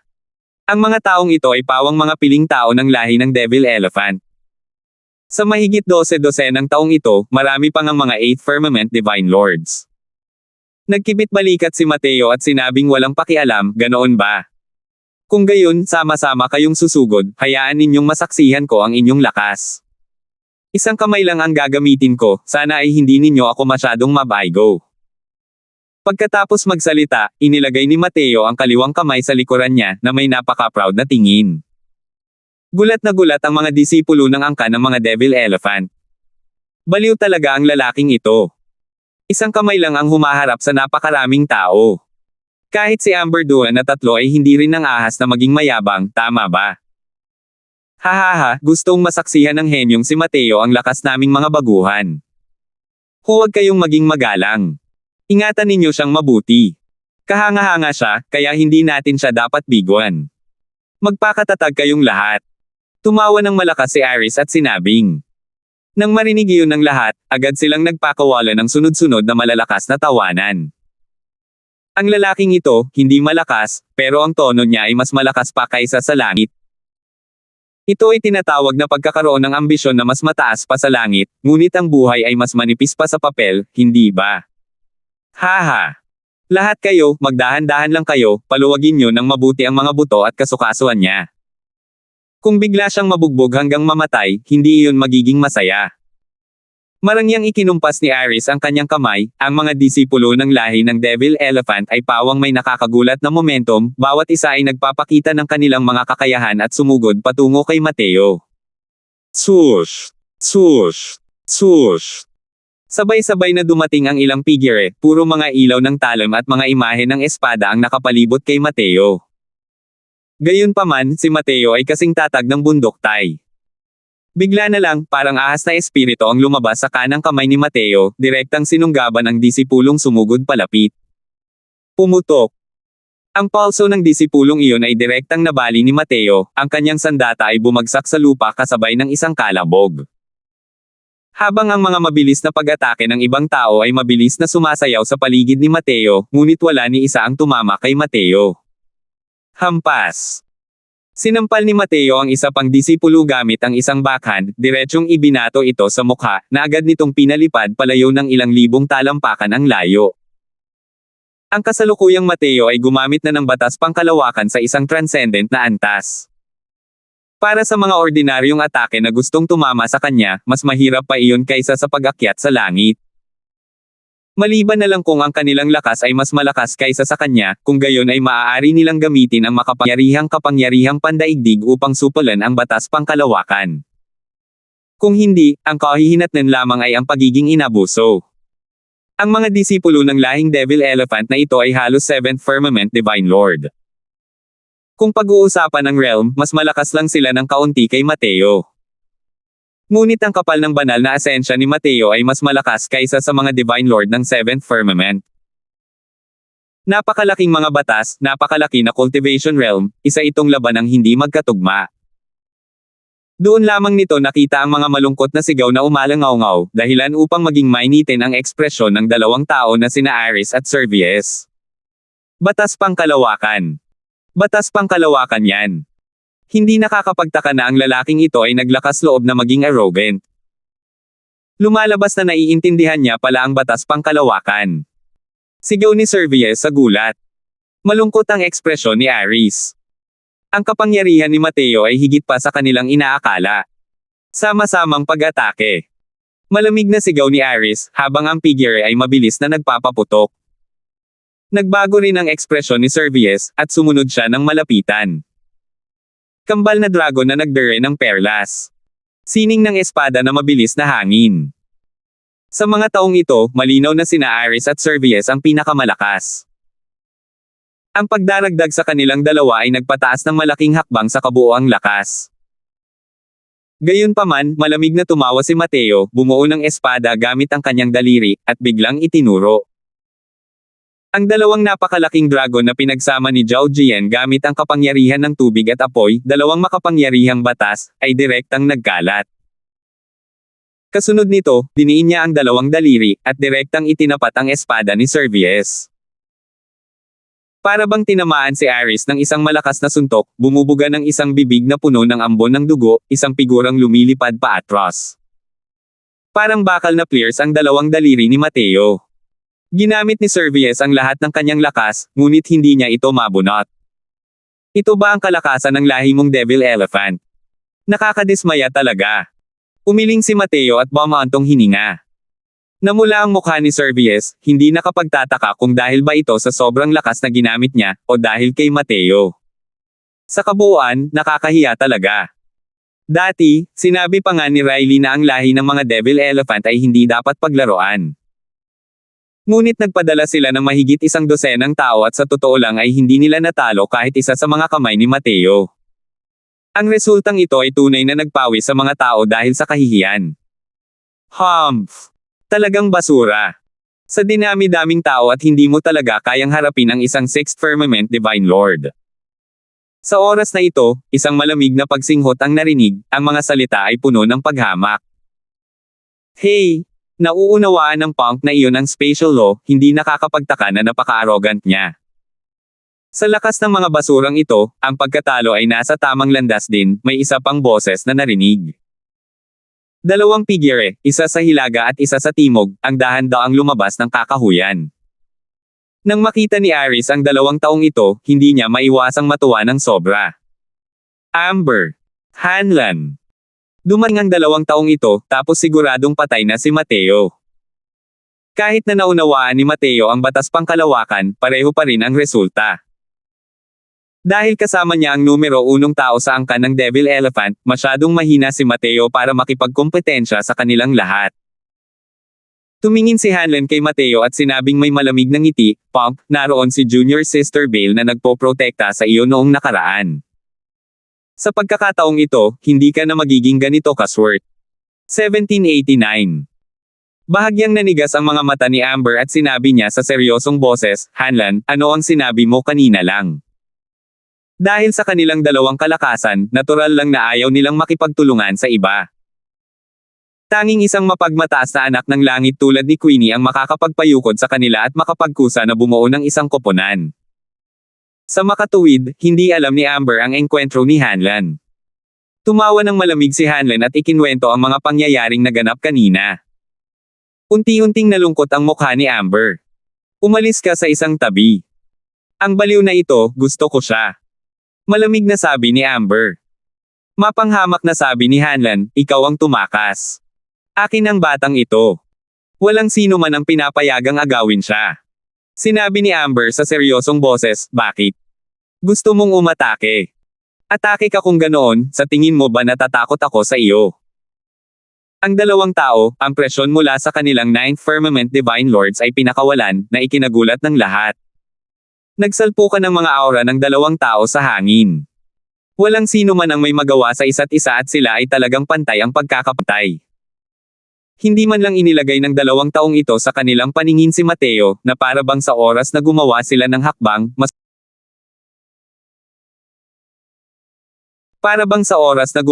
ng hakbang, masunurin na susuko si Mateo. Ang mga disipulo ng angka ng Devil Elephant ay pawang nagulat. Anong nangyayari?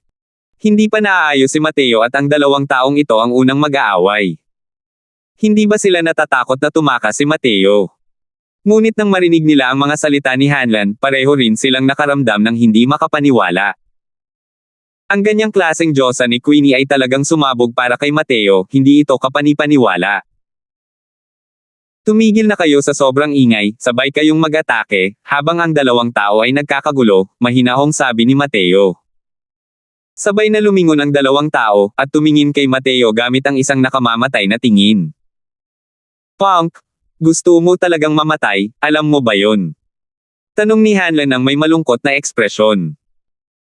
Malamig na sabi ni Mateo, ang tiwala ninyong lahat sa sarili, mga tinatawag na henyo, ay talagang magaling.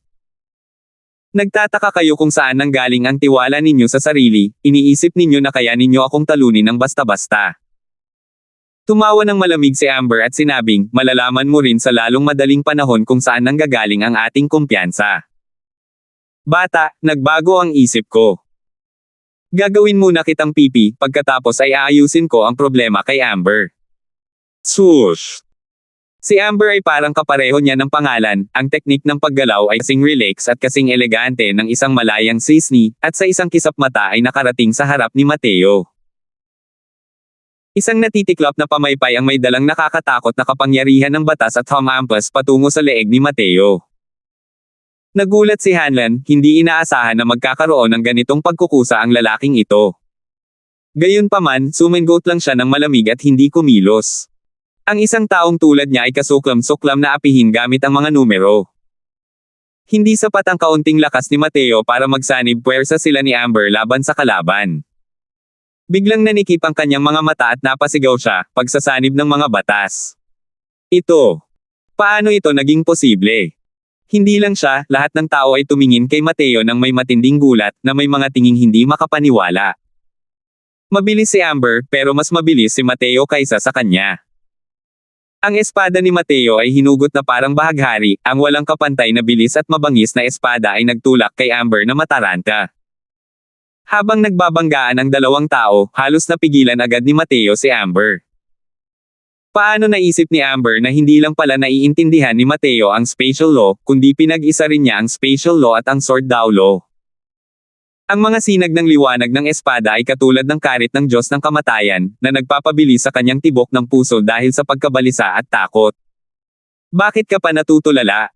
Bakit hindi ka pa magmadali at tumulong? Nasa ilalim ng matinding pressure si Amber ngunit natuklasan niyang si Hanlan ay nalilito pa rin, at hindi mapigil ang sumigaw ng malakas. Sa panahong ito, paano pa kailangan ang anumang dignidad ng isang eksperto? Basta kaya nilang pabagsakin si Mateo, paano kung dalawa laban sa isa? Pakiramdam ni Hanlan ay nagising siya mula sa isang panaginip. Hawak ang kanyang habang sibat, sumugod siya patungo kay Mateo. Pambihira ang lakas ng dalawang tao sa huli. Sa pakikipaglaban ng dalawa sa isa, nagawa nilang harangan ang makapangyarihang espada ni Mateo. Nagpalitan ng tingin sina Aris at ang kapatid, parehong nakita ang gulat sa mga mata ng kausap. Noon niya lang nalaman kung gaano katanga ang tatlo nilang magkakapatid. Ang lakas ni Mateo ay hindi katulad ng kanilang inaakala. Noon, sinabi ni Rolly na kinukulong niya si Mateo, at pagkatapos ay tumakbo pa nga sila para takutin si Mateo ng may katangahan. Naging katwiran ni third na mapilayan ang mga kamay at binti niya. Kung titingnan mo ngayon, biro lang pala iyon noon. Hindi aalis si Mateo, hindi dahil kina Rolly at Fanyang, ang dalawang sumusuporta sa kanya, kundi dahil hindi niya sineryoso ang tatlong magkapatid na Zhao. Sina Amber at Hanlon ay parehong nasa middle stage 9th firmament Divine Lord, at ang kanilang mga pag-unawa sa batas ay mas makapangyarihan pa. Bukod pa rito, ang mga sandata sa kanilang dalawa ay parehong mystical na kayamanan ng mga Diyos ng kalangitan. Ang pagtaas ng kapangyarihan ay malayo sa kung ano ang maihahambing sa mga mystical na kayamanan ng mga Diyos ng langit. Ngayon, sa pagtatalo nila, halos tabla lang ang kanilang narating laban sa Mateo na may hawak na Mystico at Divine Lord Treasure. Ang lakas ni Mateo ay sadyang nakakatakot. Sa isang iglap, nakapaglaban ang tatlong tao ng mahigit 1,000 galaw, sina Amber at Hanlon ay hindi nakakuha ng kahit kaunting kalamangan. Sumisirit. Bigla, nasulyapan ni Mateo ang isang butas at kakaibang sinaksak ang isang espada. Namutla si Amber sa takot, huli na para gustuhing umiwas. Pero ang kanyang teknik sa paggalaw ay talagang pambihira, hindi niya naaabot ang kanyang mahahalagang punto. Ang espada ni Mateo ay nagtamo ng hiwa sa kanyang braso. ARGHH. Napasigaw si Amber at natamba sa isang tabi. Gayunpaman, ang hindi inaasahan ng lahat ay ang bigla siyang gumalaw, mabilis na sumugod sa malayo. Ang lalaking ito ay mabilis na umatras at tumakbo. Nang makita ni Hanlon ang eksenang ito, hindi mapigil ang magbago ng husto ang kanyang ekspresyon. Nakaramdam siya ng matinding pressure ng mag-isa habang nakaharap kay Mateo. Amber, duwag ka. Mamamatay ka sa isang kakila-kilabot na kamatayan. Sigaw ni Hanlon. Ngunit hindi na ito marinig ni Amber sa oras na ito. Nang mawalan ng kalaban, mas lalong naging matalas ang sword art ni Mateo. Si Hanlon ay may kakayahang sumalaw lamang ngunit walang lakas para gumanti. Isinama ni Mateo ang Spirit Concealing Sword sa kanyang mga galaw sa espada. Kahit hindi kasing lakas ng galaw noong sumabog ito, dumarating at nawawala ito na parang anino kapag kaharap ang kalaban. Imposibleng mag-ingat. Di nagtagal, nakakita si Mateo ng butas kay Hanlon na may mahabang espadang nakausli na parang isang espiritong ahas na nakatutok sa lalamunan ni Hanlon. Sa paglapag ng espadang ito, walang duda na mamamatay si Hanlon. Kahit kaunti ay wala man lang awa si Mateo kay Hanlon. May balak nang pumatay si Hanlon sa kanya noon. Kahit na pumasok pa sila sa sekta sa hinaharap, tiyak na hindi niya ito papayagan. Kaya naman, ang orihinal na layunin ni Mateo ay pumatay ng mga tao. Ang mga nakapalibot na tao ay nahawahan ng espadang ito na nagbigay ng sunod-sunod na bulalas. Sa mismong oras na ito, biglang may nangyaring kakaiba. Isang nakakatakot na aura ang biglang lumabas sa pagitan nilang dalawa nang walang anumang babala. Maging si Mateo ay nabigla rin. Pero masasabing kasing bilis ng kanyang reaksyon. Agad na iginiit ni Mateo ang batas pangkalawakan, muntik nang maiwasan ang pag-ataking ito. Gayunpaman, ang aura na ito ay masyadong malakas at isa rin itong palihim na pag-atake, hindi pa rin ito tuluyang naiwasan ni Mateo sa huli. Power! Mabilis na tumalsik ang sariwang dugo ni Mateo, bumagsak ng malakas ang kanyang katawan sa lupa dahil sa malubhang pinsala. Isang binata na nakaasol ang dahan-daang lumabas mula sa kawalan at tumingin kay Mateo ng may mapanghamak na tingin. Nang makita ni Hanlon ang binatang ito na nakaasol, agad siyang labis na natuwa. Senior Apprentice Brother Chen Croswell. Dahan-daang tumango si Chen Croswell, ngunit ang kanyang tingin ay tumingin kay Mateo habang malamig na sinasabi, siguro ay mayroon kang napakalaking katapangan, para manggahas na patayin ang mga tao ng aking soaring flower sect. Oo nga't mayroon kang ilang kakayahan, ngunit sayang lang na. Sa harap ng isang celestial deity realm, gaano man kataas ang iyong pag-unawa sa mga batas, walang kabuluhan din ang mga ito. Tinitigan ni Mateo ang binata na nakaasol at matigas na tumayo. Kahit na medyo nahihirapan siyang tumayo ngayon. 1790. Makapangyarihang Diyos ng Langit. Ang binatang ito na nakaasol sa harap niya ay isang tunay na makapangyarihang Diyos na celestial. Gumamit siya ng tingin na tinatanaw ang lupa sa ibaba mula sa isang taas, at walang pakialam na nakatitig kay Mateo. Malamig na malamig ang tingin ni Mateo, at sinabi niya ng may malamig na ngiti, isang mataas na celestial deity powerhouse ang palihim na sumalakay sa isang sixth firmament divine lord, ang iyong iginagalang na sarili ay tunay na kahanga-hanga. Masasabing napakawalan diyan ang pananambang ni Bryson. Ang atake ng isang celestial deity powerhouse, gaano kalakas iyon? Kahit na sa isang direktang pagdurog, ang mga powerhouse ng Divine Lord Realm ay hindi rin kayang tapatan. Pero pinili talaga ng Bryson na ito natambangan, at ito ay noong panahon pa ng malaking labanan ni Mateo at Hanlan. Malamig na sabi ni Chen Croswell, si Hanlan ang henyo ng aking soaring flower sect. Walang hanggan ang kanyang mga inaasahan sa hinaharap. Ang pagpasok niya sa sekta ay nakatakda na. Gusto mo siyang patayin, gumawa ako ng hakbang para pigilan ka. Ano ang problema? Ngumisi si Mateo nang marinig iyon at sinabing, ganoon ba? Hindi ka naman basta-basta huminto kanina, di ba? Tumaas ang kilay ni Chen Croswell, at mahinahon pa rin niyang sinabi, ang isang sixth firmament divine lord, kung papatayin, pagkatapos ay papatayin, wala itong halaga sa sekta. Sa sandaling lumabas ang mga salitang ito, ang ibang mga tao ay nagpakita ng kakaibang mga ekspresyon. Walang kahalagahan. Ang isang walang kapantay na henyo na pinag-isa ang mga batas ng sword daw at batas pangkalawakan ay talagang walang halaga sa sekta. Ang mga salitang ito ay talagang walang kahihiyan. Hey, isang basurang tulad mo ay pwede pang pumasok sa sekta, ako ba hindi? Nagngingit-ngit si Mateo at sarkastiko niyang sinabi. Bahagyang kumunat ang noo ni Chen Croswell, at malungkot niyang sinabi, sabi mo basura ako. Si Bryson ay isang natatanging tao ng kabataan at matagal nang na-promote bilang isang inner disciple. Siya ay isang haligi ng lahi ng soaring flower. Ngayon, may nagsabi pang ang basura siya. Isang napakataas na celestial deity powerhouse ang palihim na sumalakay at hindi man lang kayang patayin ang isang sixth firmament divine lord. Sasabihin ko, basura ka ba o hindi? Ano pa ang silbi ng sect para sa isang basurang tulad mo? Ang matalas na tugon ni Mateo ay nagpawalang salita kay Bryson. Nauunawaan ni Mateo ang batas sa espasyo at lubhang sensitibo sa mga pagbabago-bago sa espasyo. Sa kagustuhang palihim na umatake, kailangan bawasan ang mga alon-alon ng espasyo hanggang sa magyayelong punto. Ito pa rin ang panahon na nag-aaway sina Mateo at Hanlan, at ang karamihan sa kanyang isip ay nakatuon kay Hanlan.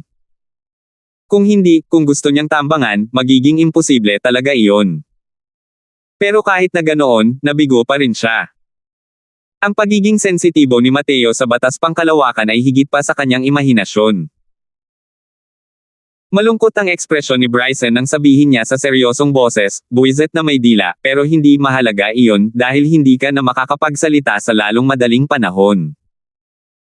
Pagkatapos magsalita, biglang sumabog ang presyon ni Bryson sa celestial deity realm at akmang gagawa ng aksyon laban kay Mateo. Bigla, isang matikas na figure ang mabilis na sumulpot, humarang sa harap ni Mateo. Kumunat ang noo ni Bryson at sinabi niya sa seryosong boses, Queenie, gusto mo bang hadlangan ako? Kalmado ang ekspresyon ni Queenie habang sinasabi niya, bago matapos ang unang round ng pagtatasa, siya ang kasama ko. Walang sino man ang pinapayagang pumatay sa kanya. Nagbago ang ekspresyon ni Bryson at malamig na sumanghal, ikaw lang ba? Mula nang makita niya si Mateo na lumalaban ng mag-isa kina Hanlan at Amber, napagdesisyonan na niyang patayin si Mateo. Tiyak na masisira ng ganitong kalaking pag-iral ang kasalukuyang istruktura ng Shadow Moon Sect. Sa kasalukuyan, malapit na ang Bamboo Grove Martial Conclave, hindi niya hahayaang mangyari ang ganoong bagay.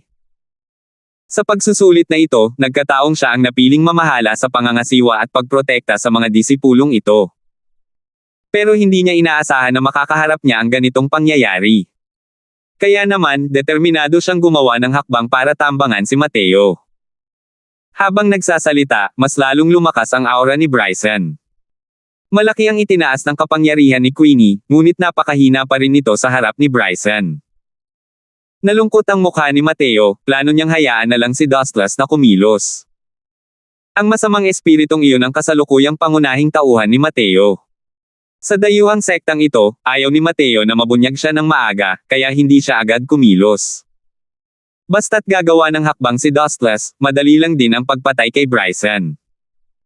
Pero sa ganoong paraan, wala na siyang magiging backup na plano. Ang lakas ng linyang Soaring Flying at linyang Cloud Sword ay talagang higit pa rito.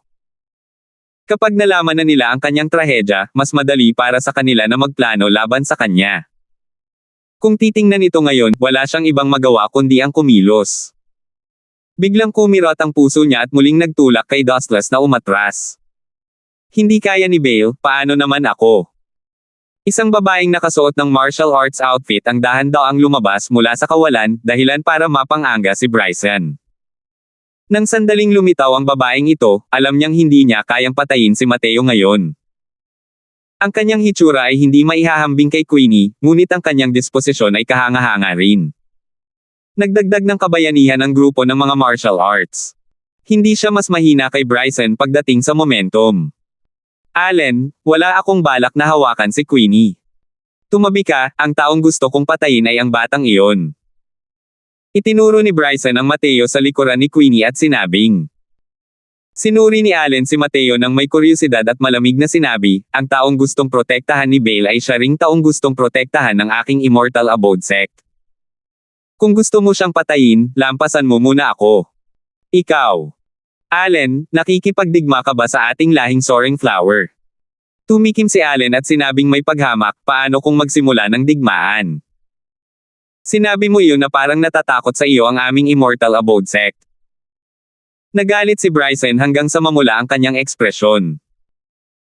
Kilalang kilala ang babaeng ito sa pagiging mahirap pakisamahan, hindi niya alam kung bakit siya narito ngayon. Pero wala akong ideya kung ano ang problema nitong si Queenie, para gustuhin pa niyang protektahan si Mateo kahit anong mangyari. Nakakapanlumo talaga. Nakita ni Allen na tahimik si Chen Croswell, kaya't sinabi niya ng may malamig na ngiti, Chen Croswell, huwag mong kalimutan ang iyong pagkakakilanlan. Hiniling sa iyo ng sekta na pumunta para protektahan ang mga examinee na ito, at hindi para patayin sila. Ang sabi ko, kung ire-report ko ang bagay na ito sa sekta, pupunta ba ang law enforcement hall para maghanap ng gulo sa iyo o hindi? Nakatitig si Bryson kay Allen, nagngangalit ang mga ngipin sa puot habang sinasabi, ituring mo ang iyong sarili na walang awa. Bata, ituring mo ang iyong sarili na maswerte ngayon. Sa susunod, hindi ka na magiging ganito kaswert. Sa loob ng Shadow Moon Sect, matindi ang alitan ng iba't ibang pangunahing paksayon. Kahit na may talento si Mateo, napakadali lang para sa kanya na patayin siya. Sa madaling salita, hindi niya bibigyan ng pagkakataon si Mateo na tumanda. Hindi nagpakita ng kahit anong impresyon ng kahinaan si Mateo at sinabi habang nakanganga ang mga ngipin, baliktad ang nangyari. Sa susunod, hindi ka nasuswertehin.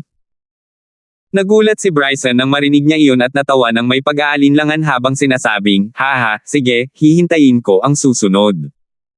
Hanlan, tara na.